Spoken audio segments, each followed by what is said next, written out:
வாங்க நம்ம basic level 1 டிசெண்டர் rescue பார்க்குறோம். டிசெண்டர் லெவல் 1 இருக்கான்னு கன்ஃபார்ம் பண்ணணும் ஸ்ட்ரெயிட் ரோப்பில்.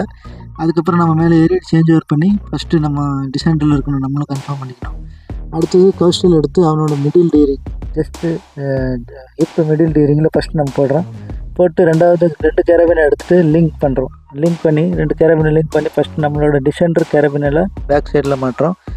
டிசெண்டர் கேரபினில் பேக் சைடில் மாட்டிட்டு கேஷுவாலிட்டிக்கு எங்கே மாட்டுறதுக்கு டவுட் வரும். கேஷுவாலிட்டிக்கு மெயின் டீரிங்கை நம்ம எதை எடுக்கிறோன்னு பார்த்தீங்கன்னா பின்னாடி சாஞ்சிருக்கிற மாதிரி இருப்பப்பில். அப்போ அதனால் ஜஸ்ட் டீரிங் ஸ்டெனல் டீரிங்கில் ஜஸ்ட் டீரிங் ஃப்ரண்ட் சைடில் நம்ம வந்து கனெக்ட் பண்ணுறோம். கனெக்ட் பண்ணிவிட்டு எல்லாம் கனெக்ட் பண்ண இடத்துல கேஷுவாலிட்டியோட டிசெண்டர் எல்லாம் ரெண்டு பாயிண்ட் எல்லாம் கழட்டிட்டு கேஷுவாலிட்டி நம்ம அண்டரில் எடுத்து ஃப்ரிக்ஷனை போட்டு கீழே இருக்கிறோம். டீரிங்லேயும் போடலாம், நம்ம ஃப்ரண்ட்டு டிசெண்டர் கேரபினாலையும் போடலாம். போட்டு கேஷுவாலிட்டி கீழே இறக்கி கொண்டு வர்றது தான் நம்ம. ஃபுல் வீடியோ பாருங்கள், எக்ஸ்பிளைன் கரெக்டாக பண்ணியிருக்கேன்.